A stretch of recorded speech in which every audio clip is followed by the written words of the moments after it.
Okay, Napa Brent, here's use number 10,999,000 uses for the mini excavator.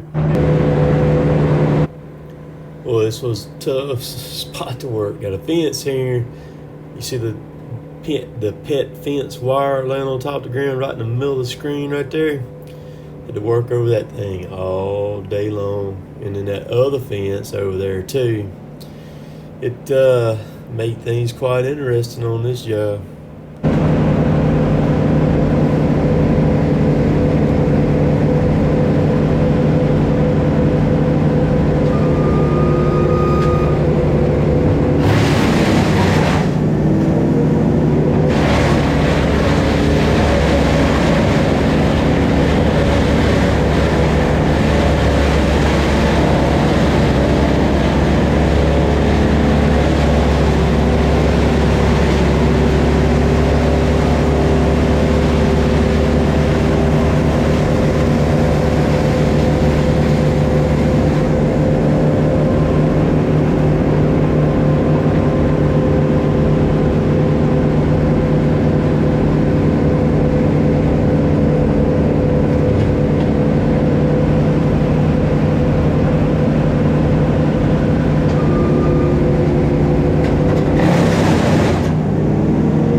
You see the wire right there again?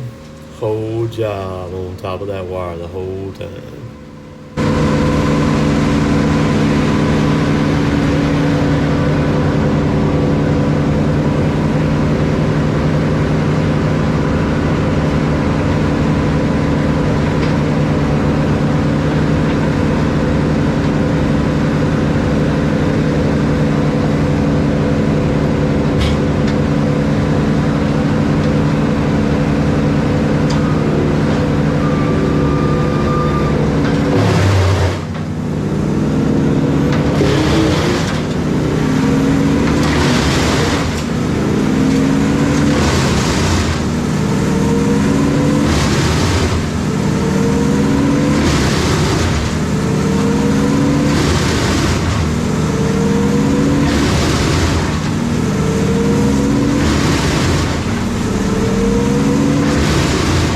Miss Piggy now has right at 40 hours on her, and I have not done anything to the knives. I kind of touched them up just a little bit. You can do that with a file, and I'm gonna flip them now. They're ready to be flipped.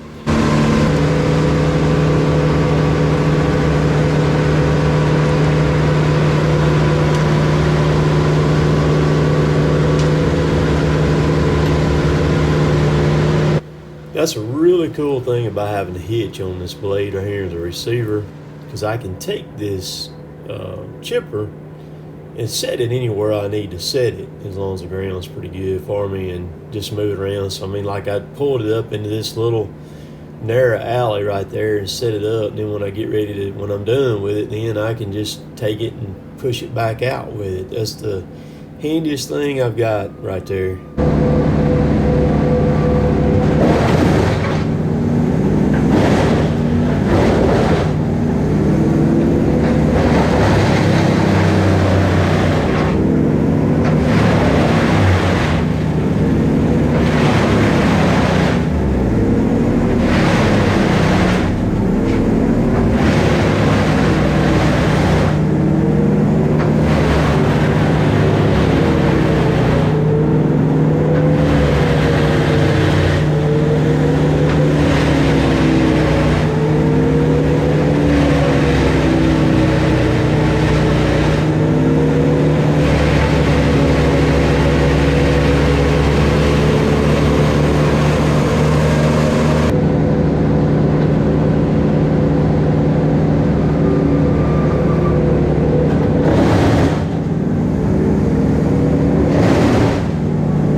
So when you're being watched, you know you gotta do it right, man.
Y'all watch me feed this chipper just tons and tons of stuff, since I've had it. And can you imagine, not having a grapple to set up the way that I am, just like this wad of stuff that's fixing to go through there now.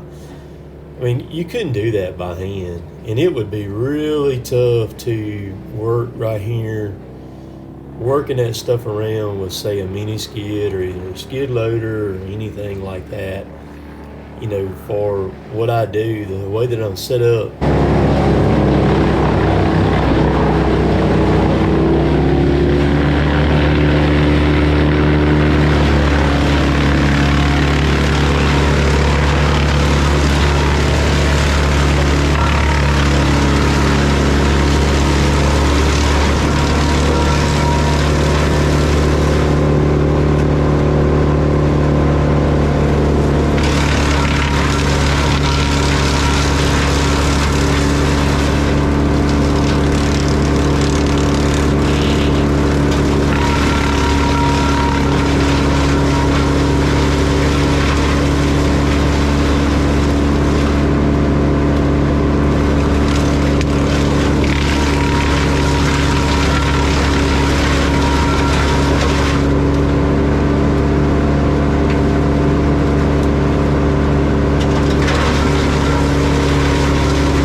So now we're going to prune this magnolia real quick. The side of that grapple on the 3-tong side is a good platform to stand on, good stable platform. You see the lady over there still hovering. You see my 5500 over there with the blinky lights over there across the street. So I get Chris situated up here and we can whack the top out of this magnolia. She's wanting to kind of try to limit its growth, which it needed to be because it's planted real close to the house there. So we did a pretty serious pruning job on this dude and got it all fixed up for her.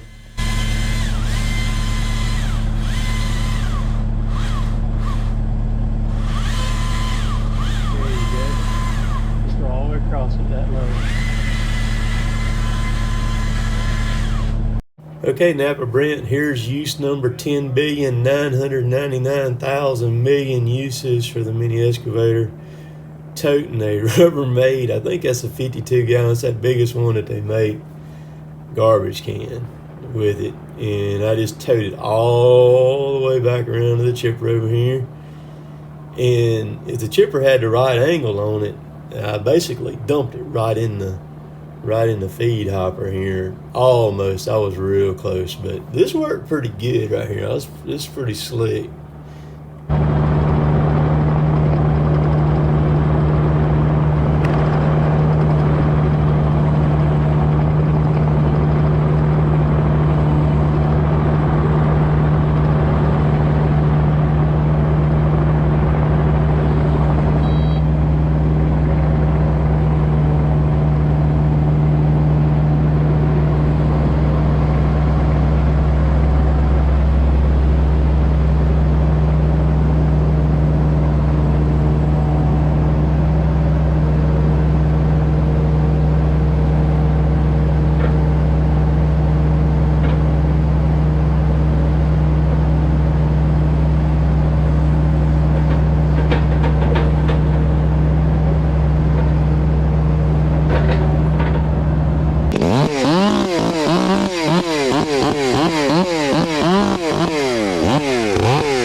This is the Stihl 400. It has the magnesium piston. It's a 67cc saw. It's actually probably my favorite saw right now, and simply because of the power of it. It's got really good power, running a 25-inch bar on it, full chisel, full house, 33 RS, non-skip chain, round file. The saw pulls the 25-inch bar very, very well. I like the 60cc saws too, but they don't quite have the power that this saw has, and they'll pull a 25-inch bar well, pretty good, but they're better suited on this saw, and this saw basically weighs the same weight as the 60cc saws, like the 562 or the 362 Stihl. You can hear it pinging the rev limiter a lot, and that's the pop, and that's what it's going to be. Because if you don't have it, all these auto-tune M-Tronic saws, man, they're made to run right there on it. And if you unload that saw very much with it running wide open, it'll start popping. And you can hear it on the 562 also. You just don't hear it as much as you do with like the Stihls, where the bark box is on them, where you've got a muffler that's opened up. You can really hear it during, while you're running it that whole time. So you can watch here. I bore most everything, but I don't bore everything too. I will back cut in certain situations, just like this right here. It depends on the tree and what I want to do and the end results of what I'm after doing. And so you don't have to bore every tree, but for somebody who does not run a saw all the time, boring is a way to go for you, because it's very, very safe. Keep your tail out of a bad situation.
very soft right here. I'm having to kind of push on myself there to get up. And we're jammed right up. There's a swimming pool right here behind me. You see it here in just a second. There's a fence, swimming pool right there. There's the fence.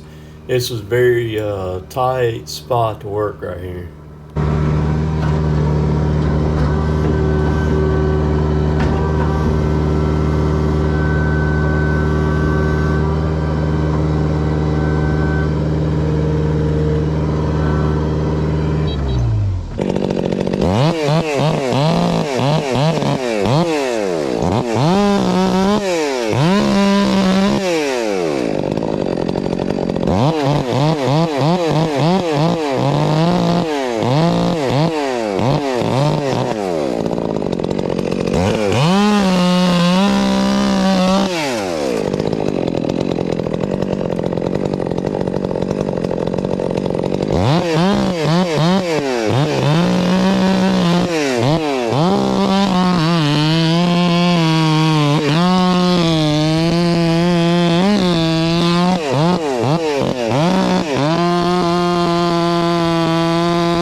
So the homeowner was wanting about some 16-inch long blocks cut. So that's what I'm doing here. I'm cutting this piece off, and I cut 2 or 3 more off of this main stem right there. They were going to use them for something, so I hacked them up and sent them over by the fence for them there.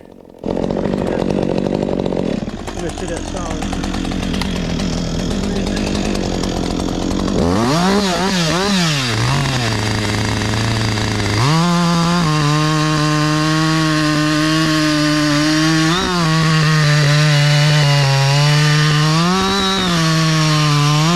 This is the 562 that I'm running now. I'm running a 20-inch bar on it. It's got a this is an X-cut chaining on this saw, round file.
This tree here that I'm about to cut, this big water oak, the homeowner, she did not want to cut this tree, and I highly advised her to let me cut it. And so watch when I cut this tree, watch what it looks like.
This tree right here is pushing 80 feet tall. It's very, very tall.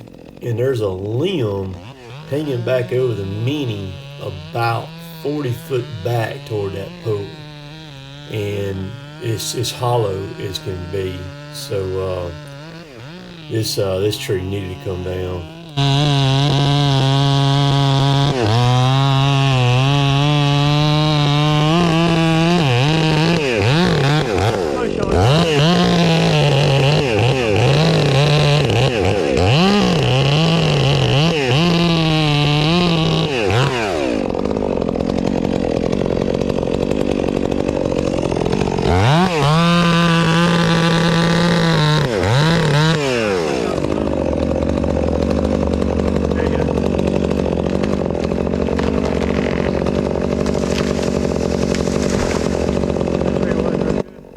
oaks are notorious for rotting from the inside out. And you see this right here. This tree was just wanting to smash her house. It would have hit her house. There's a storage building over there it could have hit. And it dang sure would have hit her swimming pool there. And a lot of times you can look at these trees and you can look up in the top of them and you can see what the top of them's doing. And I told her when I was over there looking at it, she just wanted to cut the limb out. I said, you got plenty of other trees right here. I said, let's just take this tree down. And she was standing over the fence when I cut it, and I looked around there at her, and her eyes were about as big as pie plates because she could see how bad it was. Because when they're a shell like that, you see it's still rotting on up there, you have to treat them very differently. You don't have much, you just have that rim around them. And the fiber is already been jeopardized on them too. And so you just gotta be careful with them. You gotta be gentle with them also. Back up. Just back straight up and come over this way. Give you one clear enough.